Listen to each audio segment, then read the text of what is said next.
नमस्कार दोस्तों, मैं advocate Vishnudhari Singh legal channel में आप सभी दर्शकों का स्वागत करता हूं।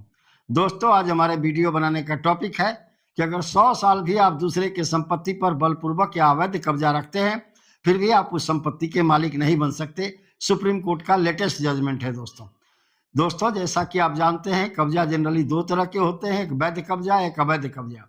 वैध कब्जा वो है दोस्तों जिस पर आप मालिकाना हक के साथ कब्जे में है, उसे वैध कब्जा कहते हैं। लेकिन एक अवैध कब्जा है दोस्तों, जिसे आप बलपूर्वक दूसरे की संपत्ति को बिना कोई कारण बताए या बिना कोई हक का उसके संपत्ति पर बलपूर्वक कब्जा कर लिया और मालिक की जानकारी भी नहीं हुई कि हमारी संपत्ति को किसी व्यक्ति ने कब्जा कर लिया है।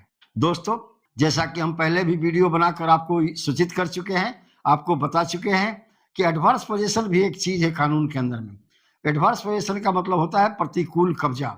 दोस्तों, आपकी संपत्ति पर कोई 12 साल तक कब्जा निरंतर बनाए रखता है आपकी जानकारी में, और आप उससे अपना कब्जा वापसी करने के लिए कोई कहीं पर केस नहीं करते हैं, तब ऐसी परिस्थिति में आप अपनी संपत्ति, अपने जमीन पर से उसका मालिकाना हक खो देंगे।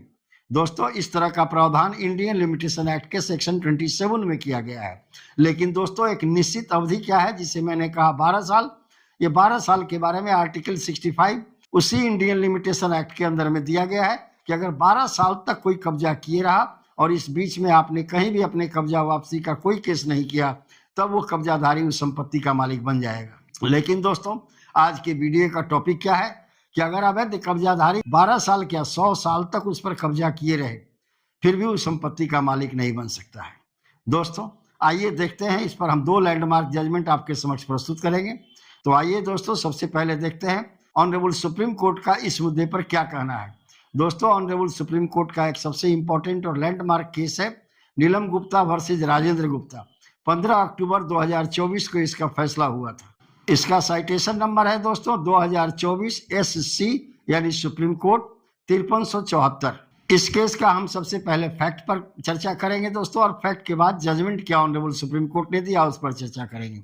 दोस्तों, इस केस का फैक्ट है कि राजेंद्र गुप्ता नाम का एक व्यक्ति था जो 1963 में अपने पैसे से, अपनी कमाई से 7 बीघा 7.5 एकड़ जमीन खरीदा और अपने घर वालों में, जिसमें एक नीलम गुप्ता भी थी, उनको यह कह के गया कि आप इसको जोत कोड़ और आबाद कीजिए, हमारी संपत्ति का देखभाल करते रहिए, और कह के वह बाहर चला गया काम करने, अपना कमाने के लिए।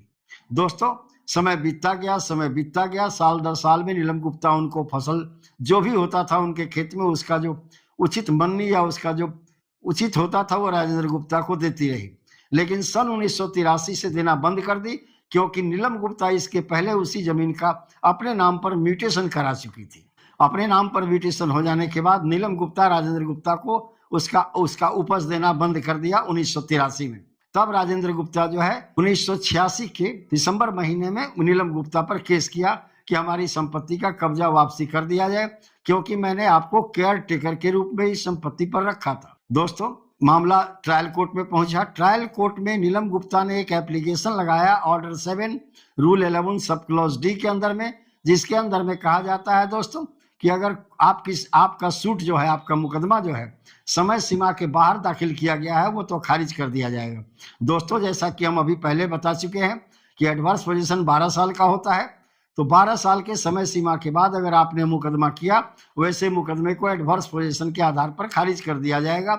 Order 7 rule 11 sub clause D civil procedure code में यही प्रावधान है दोस्तों। ट्रायल कोर्ट ने नीलम गुप्ता के पिटीशन, जो प्रतिवादी नीलम गुप्ता थी, उनके इस पिटीशन को मानते हुए कि हाँ, ये नीलम गुप्ता जो है 1963 से ही इस संपत्ति पर कब्जा में है, 12 साल का समय सीमा बीत चुका है, और ऐसी परिस्थिति में 1986 में जो राजेंद्र गुप्ता ने केस किया वो अवैध है, वो केस मेंटेनेबल नहीं है, और टाइम बार्ड के आधार पर उसे हम खारिज कर देते हैं। तब राजेंद्र गुप्ता अपीलाट कोर्ट में गए, यानी डिस्ट्रिक्ट जज के कोर्ट में अपील फाइल किया। वहां भी राजेंद्र गुप्ता के मुकदमे को टाइम बार्ड के आधार पर खारिज कर दिया जाता है। तब मामला चला गया ऑनरेबल हाई कोर्ट से। दोस्तों, ये छत्तीसगढ़ का मामला है, छत्तीसगढ़ रायपुर का मामला है।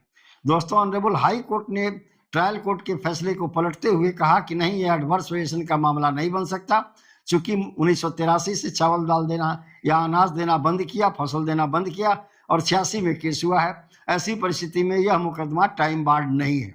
तब दोस्तों फिर नीलम गुप्ता चली गई honourable supreme court. Honourable supreme court के समक्ष यक्ष प्रश्न थे कि क्या यह मुकदमा टाइम बार्ड है, और क्या राजेंद्र गुप्ता का 1963 में जो सेल डीड के माध्यम से अपने धन से जो इस संपत्ति को खरीदी गई, क्या इस संपत्ति पर उनका मालिकाना हक रहा? चूंकि कब्जा तो 1963 से लेकर के आज तक नहीं है। दोस्तों, इस बिंदु पर ऑनरेबल सुप्रीम कोर्ट ने अपना फैसला सुनाते हुए 15 अक्टूबर 2024 को निम्न बिंदु पर निर्देश दिया। पहला, कोई भी केयर टेकर या किराएदार या कोई बटाईदार 100 साल भी कब्जा में रहने के बावजूद भी उस संपत्ति का मालिक नहीं बन सकता। दूसरा, सिर्फ वैध रजिस्ट्री ही किसी संपत्ति के मालिकाना हक का निर्धारण करता है। अवैध कब्जा अगर 100 साल का भी है तो उस संपत्ति पर कब्जाधारी का कोई मालिकाना हक नहीं बनेगा। और तीसरा, अवैध कब्जाधारी को एक दिन में हटाने का ही प्रावधान सुप्रीम कोर्ट ने कहा कि आप पुलिस प्रशासन से संपर्क करें और एक दिन के अंदर में उसे उस संपत्ति पर से आप खदेड़ दे सकते हैं, सिर्फ ये साबित कर दे कि इस संपत्ति का मालिक मैं हूं। 100 साल भी वो कब्जा रखे रहेगा, इसके बावजूद ही प्रशासन की ये ड्यूटी है कि आपके मालिकाना हक के दस्तावेज को देखकर उसे वहां से खाली करा दे। साथ ही साथ दोस्तों, अगर जरूरत पड़े, मान लीजिए उस पर कोई कंस्ट्रक्शन वो बना लिया है, मकान या कोई चीज बना लिया है, तो ऑनरेबल सुप्रीम कोर्ट ने निर्देश देते हुए कहा कि प्रशासन को अगर बुलडोजर की भी जरूरत पड़े तो बुलडोजर से उनके मकान को ढा करके जमीन को खाली करा करके जमीन मालिक को सुपुर्द कर दिया जाए। दोस्तों, पहले 12 साल का कब्जा एडवर्स पोजीशन का था, लेकिन इस मुकदमे में एडवर्स पोजीशन नहीं रहा। आइए देखते हैं कि इस बिंदु पर ऑनरेबल सुप्रीम कोर्ट ने कौन कौन से कानून के उदाहरण दी। पहला बिंदु था दोस्तों ऑनरेबल सुप्रीम कोर्ट का समय सीमा। ऑनरेबल सुप्रीम कोर्ट ने कहा कि चूंकि यह मुकदमा में 1983 तक नीलम गुप्ता ने राजेंद्र गुप्ता को फसल देती रही, ऐसी परिस्थिति में 1983 तक तो उनका परमिशिव पोजीशन था। जब मालिक को जानकारी हो जाए कि हमारे जमीन पर बलपूर्वक कब्जा कर लिया गया है या हमारे जमीन से हमें बेकब्जा का घोषणा कर दी गई है, उस समय से एडवर्स पोजीशन का 12 साल समय शुरू होता है। तो 1983 तक जब हमें फसल राजेंद्र गुप्ता को मिल रहा था, इस समय तक तो परमिशिव पोजीशन था, यानी अनुमति से पोजीशन था। तो 83 और 386 3 साल के अंदर में मुकदमा फाइल किया गया। आर्टिकल 58 इंडियन लिमिटेशन एक्ट ये कहता है दोस्तों कि किसी भी रजिस्टर्ड इंस्ट्रूमेंट को या सेल डीड को कैंसिल कराने के लिए सूट फाइल करने की समय सीमा 3 साल है। तो यह मुकदमा भी 3 साल के अंदर में दाखिल किया गया।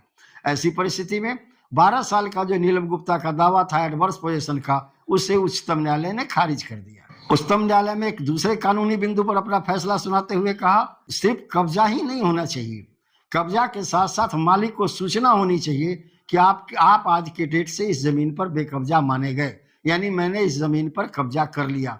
अगर मालिक को इसकी सूचना नहीं होती है, ऐसी परिस्थिति में वैसे कब्जे को अवैध कब्जा माना जाएगा। और तीसरा बिंदु पर रजिस्ट्री की प्राथमिकता।